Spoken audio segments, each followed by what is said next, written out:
السلام علیکم ورحمۃ اللہ وبرکاتہ۔ بسم اللہ الرحمن الرحیم۔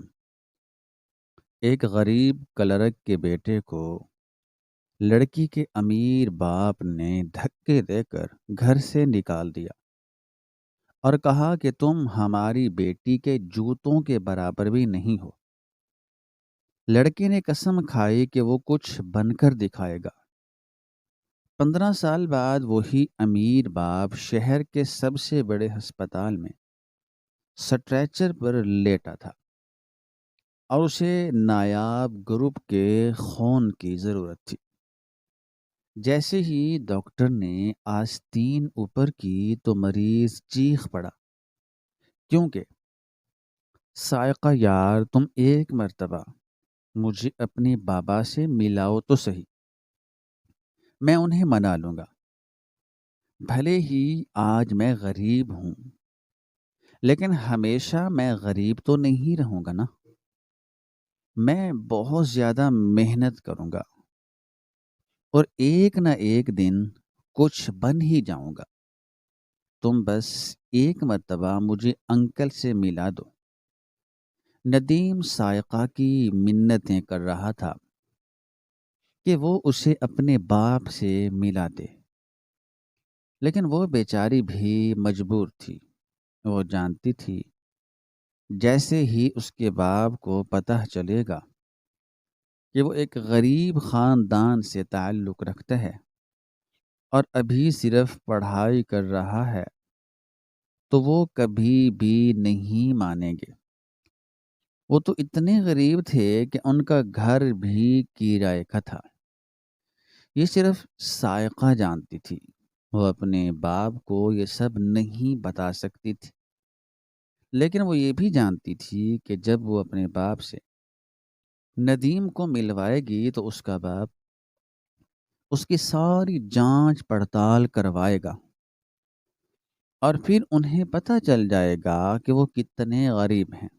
ندیم، تمہیں کیا لگتا ہے کہ میں نہیں چاہتی کہ تم بابا سے ملو اور وہ تمہیں پسند کر لیں اور ہماری شادی ہو جائے؟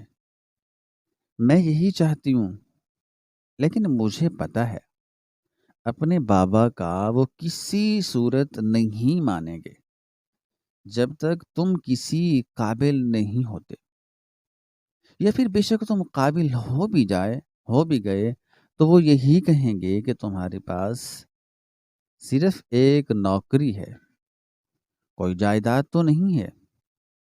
سائقہ نے روتے ہوئے بس اتنا ہی کہا اور پھر سر پکڑ کر بیٹھ گئی۔ وہ بیچاری بہت زیادہ ایموشنل ہو گئی تھی۔ اسے سمجھ نہیں آ رہی تھی کہ وہ کیا کرے۔ پیار چیز ہی ایسی ہے، وہ پیار میں پڑ چکی تھی، اب پیچھے نہیں ہٹ سکتی تھی۔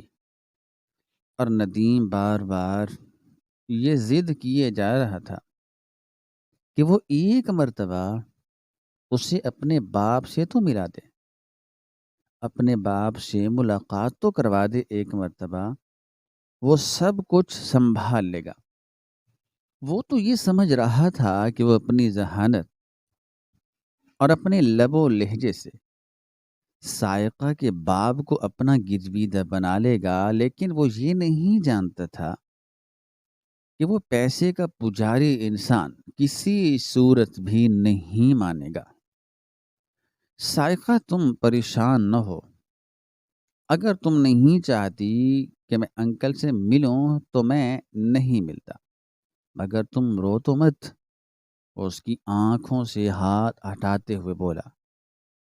جیسے ہی سائقہ کی آنکھوں سے اس کے اپنے ہاتھ ہٹے تو اس کی آنکھیں رو رو کر لال ہو چکی تھی اور اب سوچنے لگی تھی، ندیم میں کیا کروں، مجھے کچھ سمجھ نہیں آتی۔ آئے روز بابا کسی امیر کی ذات کا رشتہ میرے سامنے رکھ دیتے ہیں، اب تو میں انکار کر کر کے بھی تھک چکی ہوں۔ ہر کسی میں عیب نکال نکال کر میری ہمت جواب دے گئی ہے۔ مجھے نہیں لگتا کہ اب میں دوبارہ انہیں انکار پر کہوں گی۔ وہ کہہ رہے ہیں کہ ہفتے کے دن بھی کسی پائلٹ کا رشتہ آنے والا ہے۔ وہ لوگ مجھے دیکھنے کے لیے آ رہے ہیں۔ آپ خود بتائیں میں اس پائلٹ میں کیا خامی نکالوں گی؟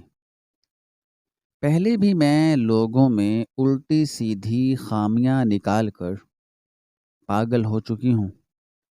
اب مجھ میں مزید ہمت نہیں ہے۔ سائقہ ہمت ہار چکی تھی۔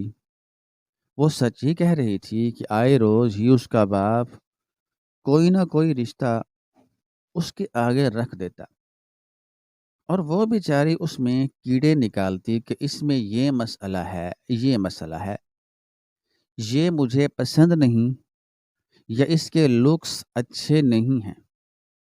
وہ بیچاری جھوٹ بول بول کر تھک چکی تھی۔ وہ اپنے ماں باپ کی فرما بردار بیٹی تھی، اور جب سے اس کی ماں اس دنیا سے گئی تھی تو اس کا سہارا اور دار و مدار اپنے باپ پر تھا۔ اس نے سونے کا چمچ منہ میں لے کر آنکھ کھولی تھی۔ اس نے یہ غربت نہیں دیکھی تھی، لیکن جب سے اسے ندیم پسند آیا تھا تو وہ غربت کے بارے میں سب کچھ جان گئی تھی۔ وہ جانتی تھی کہ کبھی کبھی ندیم کے پاس رکشے کے کرائے کے لیے پیسے نہیں ہوتے، اور وہ یہ بھی جانتی تھی کہ کبھی کبھی ان کے گھر میں چولہا ٹھنڈا پڑا رہتا ہے، لیکن محبت تو پھر محبت ہے۔ وہ یہ سب جانتے ہوئے بھی پیچھے نہیں ہٹنا چاہتی تھی، اور اسے ندیم کی باتوں پر، اس کی محنت پر پورا یقین تھا۔ وہ جانتی تھی کہ ایک نہ ایک دن وہ کامیاب ضرور ہو جائے گا، لیکن یہ اس کی بدقسمتی تھی کہ اس کا باپ ایسا بالکل بھی نہیں سوچتا تھا۔ وہ ہمیشہ امیر لڑکوں کے ہی رشتے اس کے لیے لاتا۔ وہ دونوں ایک پارک میں بیٹھے ایک دوسرے سے سکھ دکھ بانٹ رہے تھے۔ سائقہ کو اس نے کالج سے ہی پک کیا تھا۔ وہ یہاں پر بیٹھے ایک دوسرے سے اپنے مسئلے، اپنی پرابلمز ڈسکس کر رہے تھے۔ ان کے مسئلے تو ختم ہونے کا نام ہی نہیں لے رہے تھے۔ اکثر اوقات ان کی ملاقاتیں ایسے ہی ضائع ہو جاتی تھی۔ وہ پیار محبت کی کوئی بات بھی نہیں کر پاتے تھے، بس اپنے مسئلے ہی ڈسکس کرتے رہتے تھے، اور آج بھی وہ یہی کر رہے تھے۔ آخر کار ان دونوں میں یہی فیصلہ ہوا کہ سائقہ اپنے باپ سے بات کرے گی کہ وہ کسی لڑکے کو پسند کرتی ہے۔ وہ انہیں یہ نہیں بتائے گی کہ وہ امیر ہے یا غریب، بس ان سے ملنے کا کہے گی۔ اس کے بعد کی کہانی تو ندیم سنبھال لے گا۔ یہ فیصلہ ہو چکا تھا۔ سائقہ حامی بھی بھر چکی تھی کہ وہ اپنے باپ سے بات کرے گی، لیکن اس کا دل ڈر رہا تھا۔ وہ ڈر رہی تھی کہ نہ جانے اس کے بابا کیا ری ایکشن دیں گے۔ پھر انہوں نے پارک میں بیٹھ کر ہی آئس کریم کھائی اور وہاں سے چلتے بنے۔ سائقہ نے اپنے ڈرائیور کو یہ کہہ کر کالج سے ہی بھیج دیا تھا کہ وہ اپنے دوست کے ساتھ آ جائے گی، اور اب وہ ندیم کے ساتھ اس کی بائک پر بیٹھ کر گھر جا رہی تھی، اور پھر ندیم نے اسے ان کی گلی کی پچھلی گلی میں ہی اتار دیا، اور وہ بھی سائقہ کے کہنے پر۔ وہ نہیں چاہتی تھی کہ ان کا کوئی ڈرائیور، چوکیدار یا کوئی بھی رشتہ دار اسے ندیم کے ساتھ بائک پر بیٹھا ہوا دیکھے۔ وہ معاملے کو بگاڑنا نہیں چاہتی تھی۔ وہ بڑی سمجھدار اور سلجھی ہوئی لڑکی تھی۔ اس لیے وقت سے پہلے ہی سنبھل گئی تھی۔ ندیم نے اسے گلی میں اتارا اور پیچھے مڑ گیا اور وہ اپنے گھر کی طرف روانہ ہو گئی۔ وہ دروازے پر کھڑی بیل کر رہی تھی۔ جیسے ہی چوکیدار نے دروازہ کھولا تو وہ حیران رہ گیا کہ مالک کی اتنی امیر بیٹی پیدل کیوں آ رہی ہے، لیکن اس میں پوچھنے کی جرت نہیں تھی۔ سائقہ بھی اسے کچھ بتائے بغیر اپنے گھر کے اندر پہنچ گئی۔ وہ نہیں جانتی تھی کہ چوکیدار اس کے باپ تک یہ شکایت ضرور پہنچائے گا۔ ابھی اسے گھر میں آئے ہوئے 1 گھنٹہ ہی نہیں ہوا تھا کہ اس کے بابا بھی آ گئے اور ملازمہ نے اسے پیغام دیا کہ وہ اسے نیچے بلا رہے ہیں۔ وہ جیسے ہی نیچے پہنچی تو باپ کے چہرے کی رنگت اڑی اڑی سی تھی۔ آتے ساتھ ہی انہوں نے سب سے پہلا سوال یہی کیا کہ بیٹا تم کس کے ساتھ آئی تھی؟ یہ سن کر سائقہ بہت زیادہ پریشان ہو گئی۔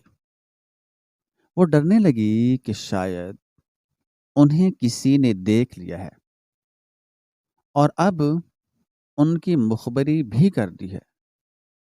وہ کچھ کہنا چاہتی تھی، وہ جھوٹ بولنا چاہتی تھی، لیکن اس کی زبان ہی نہیں ہل رہی تھی۔ اس سے پہلے کہ وہ کوئی الٹی سیدھی بات کرتی، اس کے باپ نے کہہ دیا کہ بیٹا چوکیدار کہہ رہا تھا کہ تم اکیلی گیٹ کے باہر کھڑی تھی، آخر تم کس کے ساتھ آئی تھی؟ جیسے ہی اسماعیل ملک نے یہ بات کی تو سائقہ کی جان میں جان آئی۔ وہ سمجھ گئی کہ اسے کسی نے بائک پر بیٹھا ہوا نہیں دیکھا، بس چوکیدار نے اپنی طرف کی کہانی بتائی ہے۔ وہ چہرے پر مصنوعی مسکراہٹ سجا کر باپ کے پاس آ بیٹھی۔ بابا مجھے میری دوست چھوڑ کر گئی تھی، وہ تو چوکیدار دروازہ ہی نہیں کھول رہا تھا اور میری دوست کو جلدی تھی، اسی لیے وہ چلی گئی تھی اور میں اکیلی کھڑی تھی۔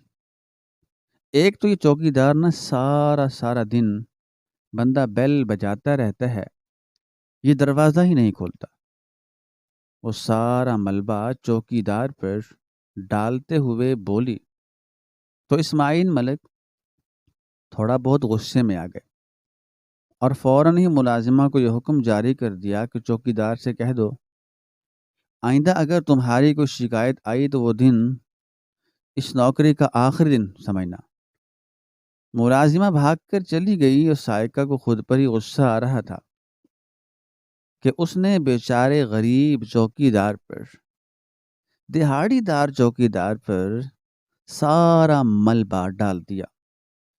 لیکن وہ یہ بھی سوچ رہی تھی کہ اگر وہ میرے بارے میں نہ بتاتا تو پھر مجھے بھی جھوٹ نہیں بولنا پڑتا۔ وہ اپنے باپ کے ساتھ بیٹھی تھی، اس کے بابا اخبار پڑھ رہے تھے اور وہ چپ چاپ اپنا موبائل دیکھ رہی تھی۔ وہ سوچ رہی تھی کہ آج ہی موقع ہے اپنے باپ سے بات کر لے، لیکن اس کی زبان ہل ہی نہیں رہی تھی۔ وہ جب بھی اپنے باپ کے سامنے آتی تو ایسے ہی خاموش ہو جاتی تھی۔ بھلے ہی وہ اسے جتنا بھی پیار کرتے تھے، لیکن وہ ان کے غصے سے بھی ڈرتی تھی اور یہ بھی جانتی تھی کہ انہیں غریبوں سے کتنی زیادہ سخت نفرت ہے۔ وہ اپنے موبائل پر بزی تھی اور اسماعیل ملک نیوز پڑھ رہے تھے۔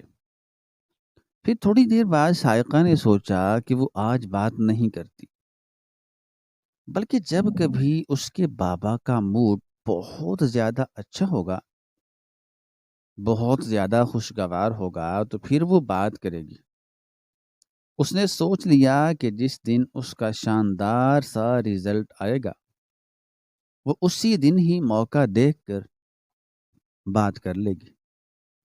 کیونکہ اس کے ماں باپ اس کی پڑھائی سے اس کے رزلٹ سے بہت زیادہ خوش ہو جاتے تھے، اور سائقہ جانتی تھی کہ اس بار بھی اس کا رزلٹ اچھا ہی آئے گا۔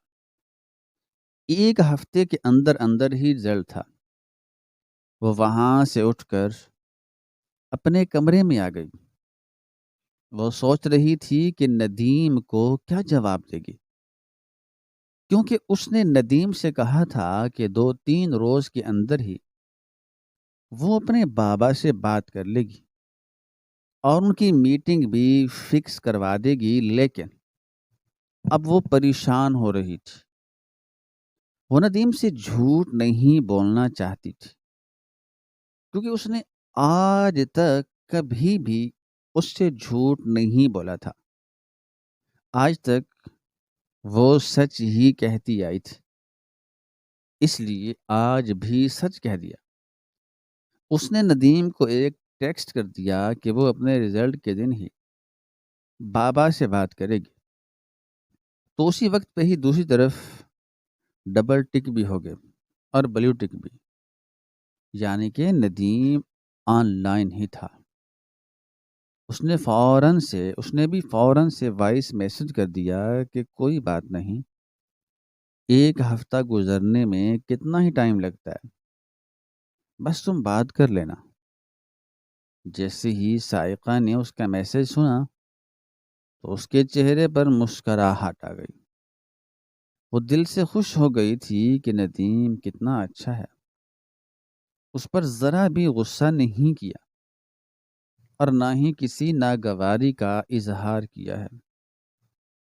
وہ دل ہی دل میں خوش ہو رہی تھی اور سوچ رہی تھی کہ اگر میں جھوٹ بول دیتی تو پھر پورا ایک ہفتہ گھلتی رہتی، لیکن میں نے سچ بولا اور سچ کا فائدہ بھی مل گیا۔ وہ اندر ہی اندر خوش ہو رہی تھی۔ ان کی مزید پھر 2-4 باتیں ہوئیں اور پھر یہ کہہ کر کمرے سے باہر نکل آئی کہ میں بابا کے پاس جا رہی ہوں، اپنے ابا کے پاس جا رہی ہوں، تاکہ میں ان سے تھوڑی بہت بات چیت تو بڑھاؤں کہ آخر انہوں نے میرے بارے میں کیا سوچ رکھا ہے۔ وہ موبائل کمرے میں چھوڑ کر گئی تھی۔ اس کے جانے کے بعد بھی ندیم نے میسج کیا تھا کہ بیسٹ آف لک، لیکن اس نے یہ میسج نہیں دیکھا تھا اور نہ ہی ڈبل ہوا تھا۔ ندیم اپنے چھوٹے سے کمرے میں بیٹھا مسکرا رہا تھا کہ اب وہ اس کے میسج کا رپلائی کرے گی، لیکن وہ تو آف لائن ہو چکی تھی۔ تو اس نے بھی موبائل ایک طرف رکھا اور پلنگ کے ساتھ ٹیک لگا کر آنکھیں موند گیا۔ وہ سوچ رہا تھا کہ کیا سائقہ کے بابا مانے گی بھی یا نہیں۔ اس کے پاس اس وقت کچھ بھی نہیں تھا، بس وہ پڑھ رہا تھا۔ اس کے علاوہ اس کے پاس نہ کوئی سرمایہ تھا اور نہ ہی کوئی بینک بیلنس۔ وہ غریب اور بے بس لڑکا تھا جس نے باپ کے جانے کے بعد گھر کو سنبھال رکھا تھا۔ وہ پڑھنے کے ساتھ ساتھ ٹیوشن بھی پڑھاتا تھا، جس سے اس کے گھر کا خرچ چلتا تھا۔ اس کی ماں بھی گھر میں سلائی کڑھائی کرتی تھی۔ اس کی ایک بہن تھی جو اس سے بڑی تھی اور اب وہ اس کی شادی بھی کر چکا تھا۔ اب اس کی باری تھی، لیکن سائقہ اپنے گھر بات کرنے کی جرت ہی نہیں رکھتی تھی۔ 2-3 مہینے تک وہ اسے ایسے ہی ٹالتی آئی تھی کہ ابھی وقت نہیں آیا، لیکن دوسری طرف ندیم کی امی بھی اس پر پریشر ڈال رہی تھی کہ بیٹا اب گھر میں بہو لے آؤ۔ وہ غریب سے لوگ تھے، بہت ہی زیادہ غریب تھے، اور انہیں امیر ہونے کا کوئی شوق نہیں تھا۔ وہ جو خود کھا رہے تھے وہی بہو کو بھی کھلا سکتے تھے۔ اس کی ماں آئے روز اس پر دباؤ ڈالتی کہ میں تمہارا رشتہ کر رہی ہوں، لیکن اس نے ماں کو یہ کہہ کر روک رکھا تھا کہ اسے کوئی لڑکی پسند نہیں ہے اور وہ اس کے لیے 5 سال بھی انتظار کر سکتا ہے۔ ان کی عمر ابھی اتنی زیادہ بھی نہیں ہوئی تھی، وہ انتظار کر سکتا تھا اور اب کر بھی رہا تھا۔ وہ دل ہی دل میں سوچ رہا تھا کہ نہ جانے سائقہ کے بابا مانیں گے بھی یا نہیں۔ جیسے ہی اس کے ذہن میں یہ خیال آتا کہ سائقہ کے بابا وہ نہیں مانیں گے، تو وہ اندر سے ٹوٹ کر بکھر جاتا، لیکن باہر سے سائقہ پر ایسا کچھ بھی ظاہر نہیں کرتا تھا۔ وقت یوں ہی گزر گیا اور آخر کار 1 ہفتے کا عرصہ تمام ہوا۔ آج سائقہ کا رزلٹ تھا۔ اس نے پورے کالج میں ٹاپ کیا تھا۔ اس کے بابا بہت خوش تھے۔ اپنے سارے ملازمین، چوکیدار، ڈرائیورز، ہر کسی کو انہوں نے خوش کر دیا تھا۔ اتنے پیسے دیے تھے کہ ان کی 5 ماہ کی بھی اتنی تنخواہ نہیں تھی، اور راشن وغیرہ الگ سے دیا، اور پوری سوسائٹی میں مٹھائی بھی بٹوائی تھی۔ وہ بہت زیادہ خوش تھے، لیکن اس خوشی کے دن انہوں نے سائقہ پر ایک بم بھی پھوڑ دیا اور کہا کہ بیٹا، جس پائلٹ نے تمہیں دیکھنے کے لیے آنا تھا وہ آج ہی آ رہے ہیں۔ جیسے ہی سائقہ کے باپ نے یہ کہا تو اس کے دل کی دھڑکنیں تو گویا بند ہو گئیں۔ اس کو ایسا لگ رہا تھا کہ وہ جیسے سانس نہیں لے پائے گی۔ وہ کہنا چاہتی تھی کہ وہ کسی سے ان کو ملوانا چاہتی ہے، لیکن اس کی ساری آواز اس کے حلق میں ہی دم توڑ گئی تھی اور وہ کچھ بھی نہیں کر پائی تھی۔ وہ اپنی بات کرنے کے بعد ڈرائنگ روم سے اٹھ کر چلے گئے۔ وہ کال پر بات کرتے ہوئے جا رہے تھے، پوچھ رہے تھے کہ آپ لوگ کہاں تک پہنچے ہیں۔ وہ دوسرے شہر سے آ رہے تھے، اسی لیے وہ ان سے موبائل پر ان کی لوکیشن وغیرہ بھی پوچھ رہے تھے۔ سائقہ کو ایسا لگ رہا تھا کہ ابھی وہ چکرا کر گر پڑے گی۔ وہ ڈرائنگ روم کے بڑے صوفے کے سہارے کھڑی تھی۔ اس صوفے سے اٹھ تو آئی تھی، لیکن اب اس سے چلا نہیں جا رہا تھا۔ وہ سوچ رہی تھی کہ اب کیا ہوگا۔ اس کی تو سانسیں ہی رک جائیں گی اگر ندیم اس کا نہ ہوا۔ لیکن پھر اس نے سوچا کہ ان رشتے والوں کو آنے دیتی ہوں، پھر کوئی بہانہ بنا لوں گی، کیونکہ اس کے علاوہ اس کے پاس کوئی اور چارہ بھی نہیں تھا۔ اور آخر کار دوپہر کے 3:30 بجے وہ لوگ پورے دھوم دھام سے آ گئے۔ ان کی پوری فیملی آئی تھی، وہ بھی 3 بڑی بڑی گاڑیاں بھر کر۔ اس کی ساس، نندیں، دیورانیاں، ان کے بچے اور اس کا ہونے والا منگیتر بھی، جو شکل و صورت کے لحاظ سے بھی اچھا تھا، پرسنالٹی بھی اچھی تھی، غرض کہ اس میں کوئی خامی نہیں تھی۔ سائقہ اپنے کمرے میں بالکل تیار بیٹھی تھی، وہ بھی باپ کے حکم پر، لیکن اس کا باہر جانے کو دل نہیں کر رہا تھا۔ پھر ملازمہ نے آ کر پیغام دیا کہ اسے بڑے صاحب بلا رہے ہیں، تو اس بیچاری کو باہر آنا ہی پڑا۔ وہ پنک کلر کا ایمبرائڈرڈ ڈریس پہنے ہوئے باہر آئی۔ اس کے ہونے والے سسرالیوں نے اسے فوراً ہی پسند کر دیا۔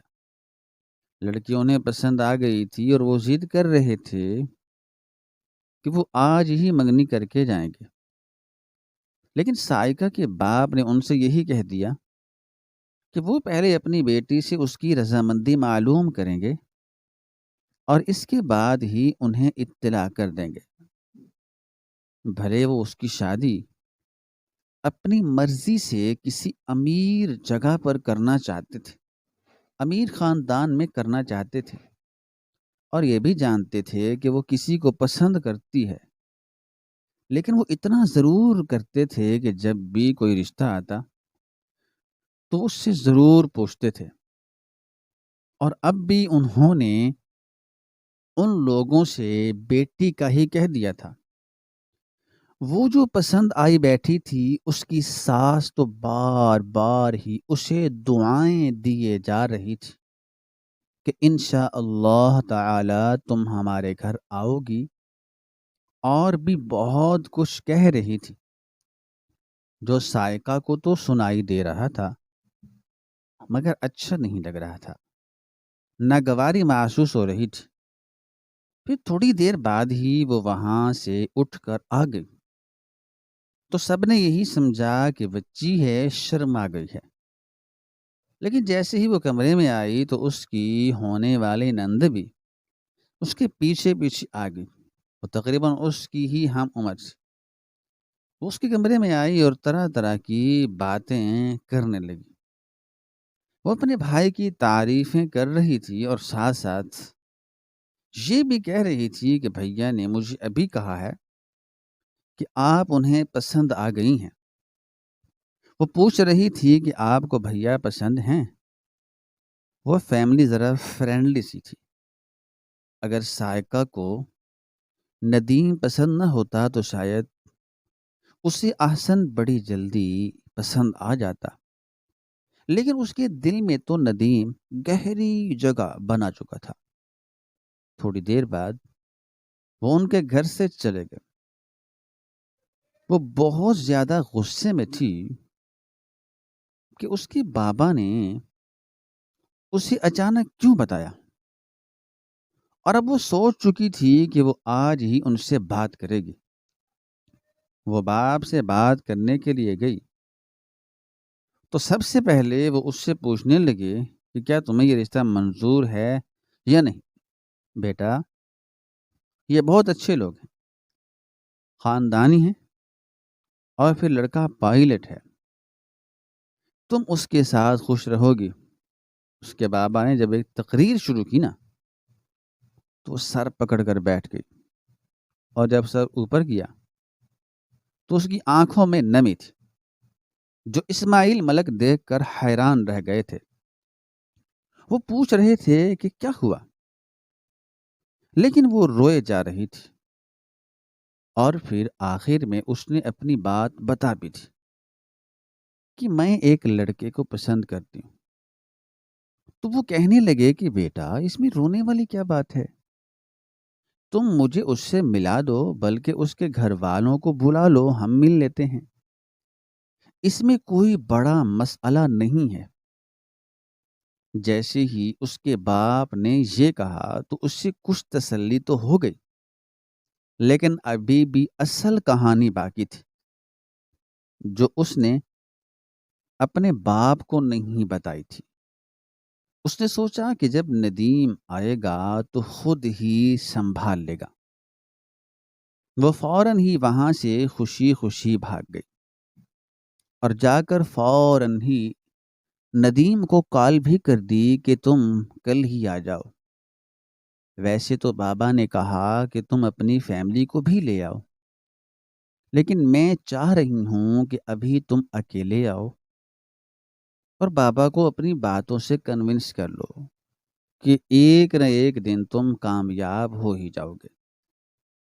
ندیم بھی سائقہ کی بات سن کر بہت زیادہ خوش ہو گیا اور وعدہ کر لیا کہ وہ کل ضرور آئے گا۔ کل کا دن آنے میں بھی وقت نہیں لگا، وقت کو تو جیسے پہیے لگ گئے تھے۔ دوپہر کو ہی ندیم ان کے گھر آیا، اور وہ اور اس کا باپ لنچ کر رہے تھے۔ وہ ڈائننگ ایریا میں بیٹھے تھے اور ملازمہ نے ندیم کو ڈرائنگ روم میں بٹھا دیا تھا۔ تھوڑی دیر بعد وہ اور اس کے والد صاحب بھی وہیں پر آ گئے۔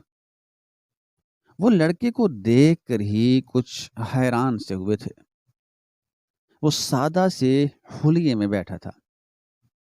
اس بیچارے نے تو اپنی طرف سے پوری تیاری کی تھی، لیکن اس کے پاس مہنگی ڈریس تو نہیں تھے، اس لیے وہ ایسے ہی آ گیا تھا۔ اس کے باپ نے اس کے سلام کا جواب نہیں دیا تو ندیم کو بہت برا لگا۔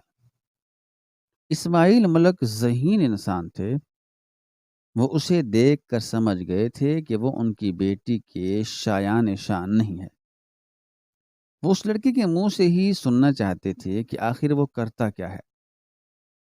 پھر انہوں نے اپنی بات شروع کی۔ ندیم اس کے جواب دیتا رہا، اور وہ بھی بالکل سچ سچ۔ کچھ جوابات تو سائقہ کو بھی چبھنے لگے تھے۔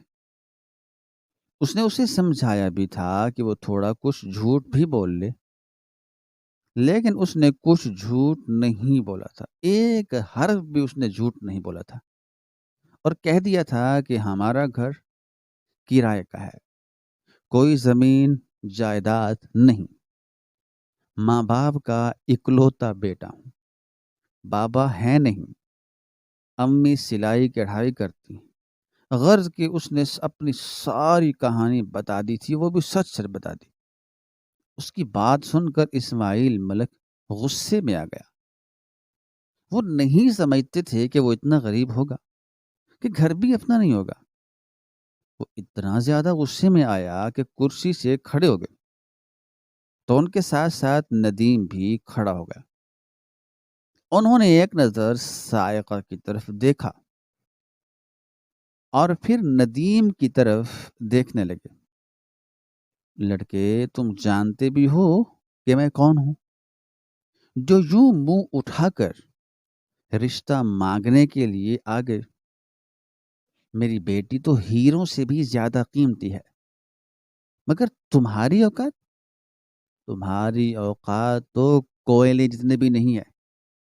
جیسے ہی اسماعیل ملک نے یہ بات کی تو ندیم چپ چاپ کھڑا رہا، لیکن سائقہ نے رونا شروع کر دیا۔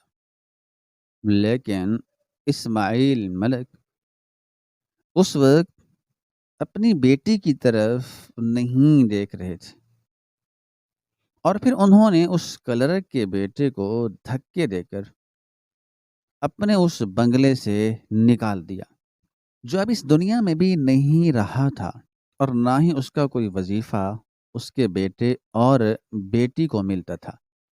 اس کے بابا ایک کلرک تھے جو ایک پرائیویٹ دفتر میں کام کرتے تھے، لیکن اب وہ زندہ نہیں رہے تھے، اور ان کی اولاد یہاں پر دھکے کھا رہی تھی۔ اسماعیل ملک نے ذاتی طور پر اسے جو 2-4 دھکے دیے اور پھر چوکیدار کو بلا کر اسے گھر سے باہر نکلوا دیا۔ انہوں نے سائقہ سے بھی کچھ نہیں کہا تھا۔ وہ جانتے تھے کہ ان کی بیٹی جذباتی ہے، اور جذبات میں آ کر ہی یہ سب کر رہی ہے۔ جب وقت گزرے گا تو خود بخود ہی ٹھیک ہو جائے گی۔ ندیم ٹوٹی دل کے ساتھ اپنے گھر پہنچ گیا، اور اس نے قسم کھا لی کہ آج کے بعد وہ سائقہ کا نام بھی زبان پر نہیں لائے گا، بلکہ سب سے زیادہ زور اپنے کیریئر پر دے گا۔ اور پھر اس نے اگلے سال ہی انٹری ٹیسٹ کا امتحان دیا، جو کلیئر ہو گیا، اور وہ ڈاکٹری کرنے کے لیے دوسرے شہر چلا گیا۔ بھلے ہی اس کے لیے یہ سفر بہت زیادہ کٹھن تھا، وہ اپنی ماں کو اکیلے چھوڑ کر چلا گیا تھا۔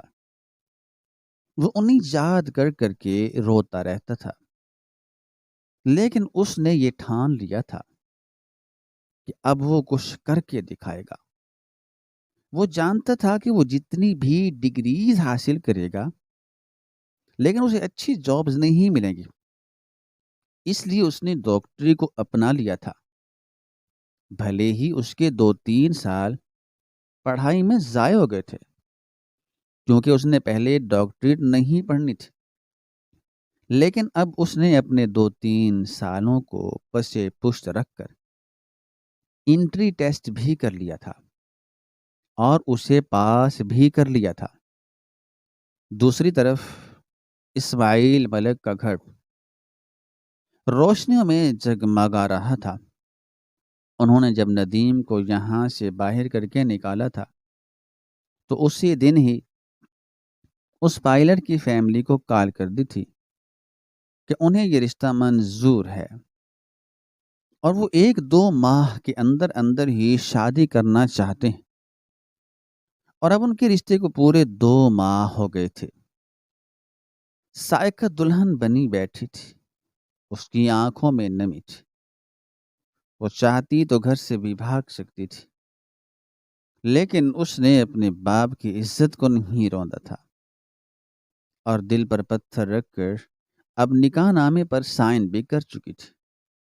پھر اس کی ڈولی اسماعیل ہاؤس سے اٹھ گئی اور دوسری طرف اسی دن ہی ندیم کا بھی ایکسیڈنٹ ہو گیا۔ اس سے بہت زیادہ چوٹیں آئی تھیں، بس وہ مرتے مرتے ہی بچا تھا۔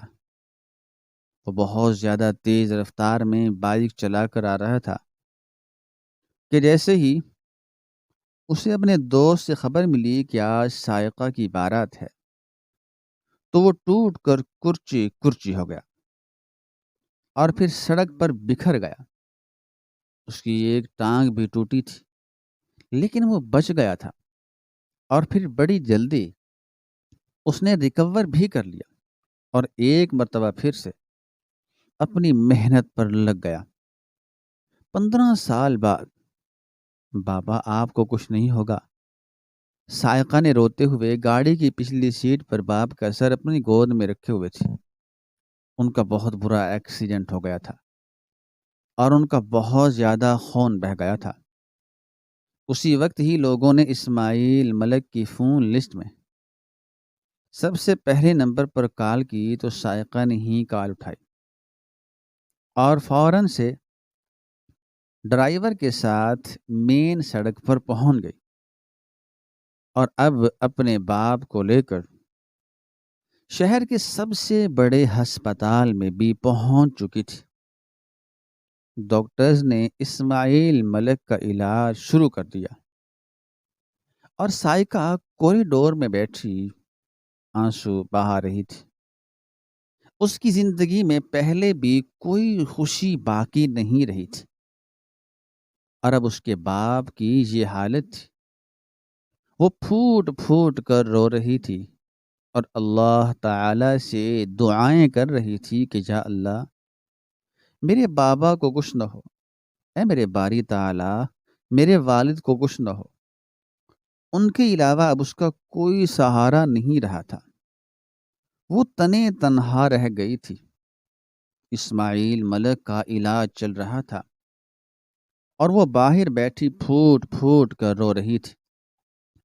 آپریشن تھیٹر کے اندر کا منظر بھی بہت عجیب تھا۔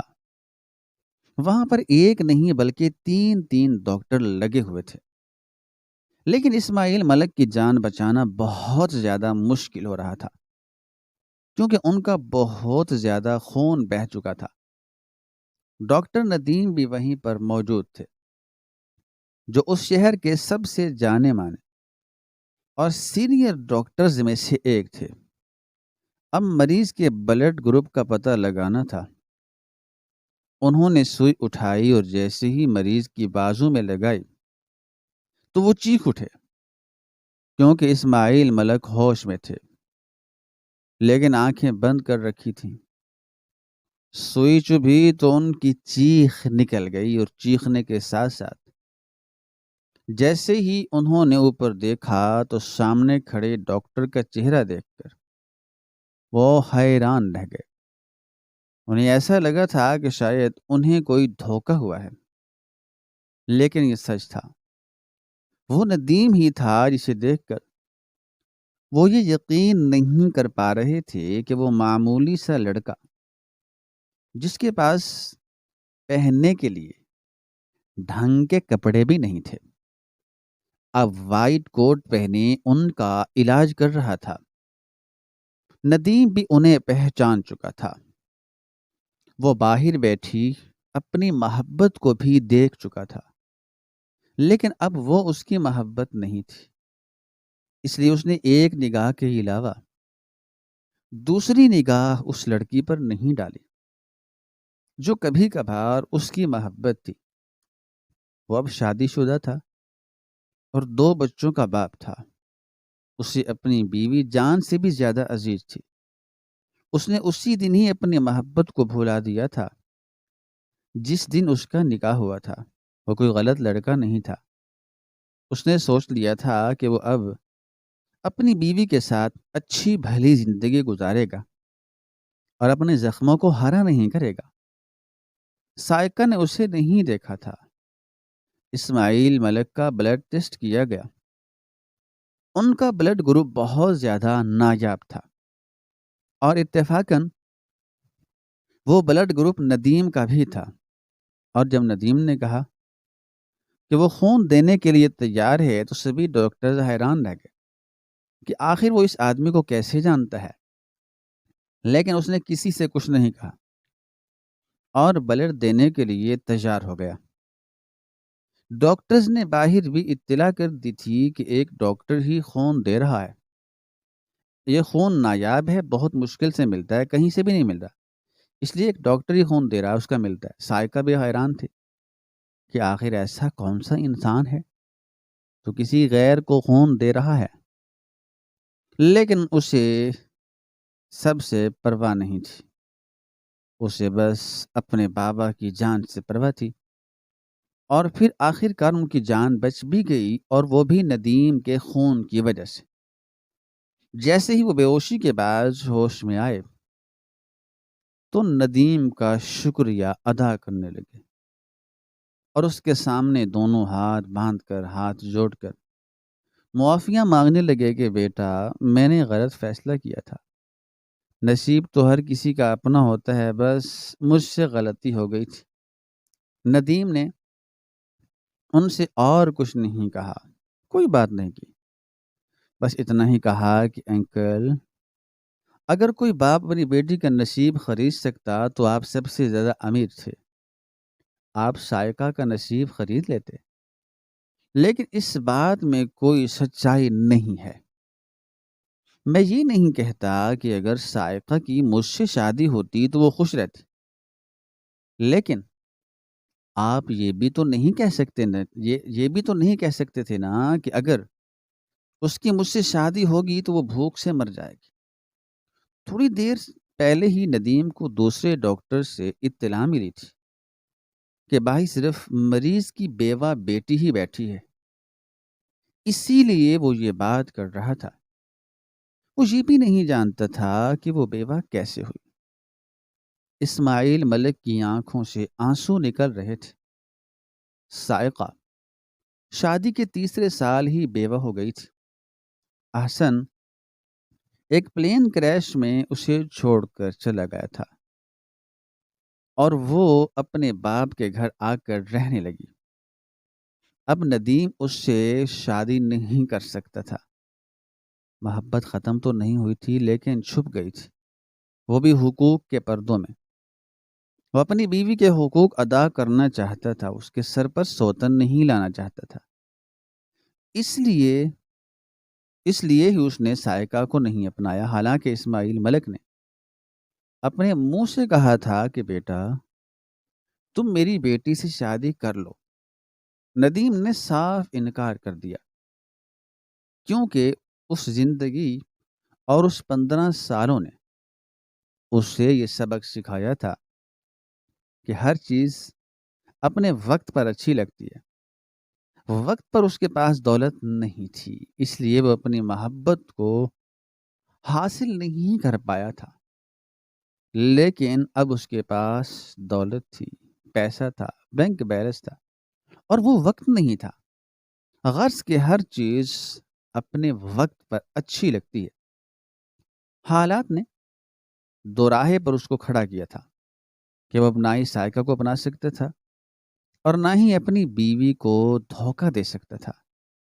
اس لیے اس نے معذرت کر لی، لیکن اس نے اسماعیل ملک کو ایک سیکھ ضرور دی کہ ہر چیز انسان نہیں جانتا، بلکہ انسان کو اپنا ہر کام اللہ تعالیٰ پر چھوڑ دینا چاہیے، جیسے ندیم نے چھوڑا تھا۔ اس نے ہر چیز، ہر مسئلہ اللہ تعالیٰ کے سپرد کر کے بس صرف محنت کی تھی، اور آج وہ شہر کا سب سے بڑا کامیاب اور مشہور ڈاکٹر تھا۔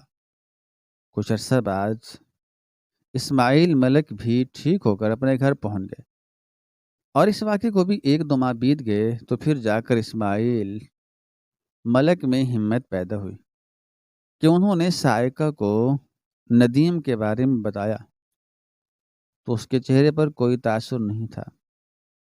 اس 15 سالوں میں اس نے بھی بہت زیادہ سفر طے کیے تھے، اور اب وہ اس مقام پر پہنچ چکی تھی کہ اس کے اندر کوئی جذبات باقی نہیں رہے تھے۔ وہ نہ ہی خوش ہوئی تھی اور نہ ہی اداس، بس کوئی تاثر نہیں دیا تھا۔ اور آخر میں جب اس کے باپ نے کہا کہ بیٹا وہ اپنی زندگی میں بہت آگے بڑھ گیا ہے، تم بھی شادی کر لو، تو اس نے بس اتنا ہی کہا کہ بابا اب آپ مجھے کبھی ہنستا ہوا نہیں دیکھیں گے۔ یہ کہہ کر وہ چلی گئی، اور اسماعیل ملک نے اپنا سر پکڑ لیا۔ ان سے زندگی کی ایک ہی غلطی ہوئی تھی، اور وہی بہت بڑی ثابت ہوئی تھی۔ یہ بات نہیں تھی کہ انہیں پہلے سے معلوم تھا کہ آسن زندہ نہیں رہے گا، لیکن ان سے ایک غلطی ہوئی تھی کہ انہوں نے ایک غریب کو نیچا دکھایا تھا، اور آج اس کی ہی سزا بھگت رہے تھے، جو نہ جانے کب تک چلنی تھی، کیونکہ اللہ تعالیٰ تو بڑا بے نیاز ہے۔ اگر کوئی غریب معصوم اپنی ذلت کا بدلہ نہیں لے پاتا تو اللہ تعالیٰ کسی بھی طریقے سے اس کا بدلہ لے لیتے ہیں۔ کمنٹ باکس میں اپنی رائے کا اظہار ضرور کریں۔ میرے خیال سے دوبارہ سائقہ سے شادی بھی کر لینی چاہیے تھی، بیوہ تھی، احساس کرنا چاہیے تھا۔ آپ کی اس کے بارے میں کیا رائے ہے؟ کمنٹ باکس میں ایک کمنٹ کر کے ضرور بتائیں۔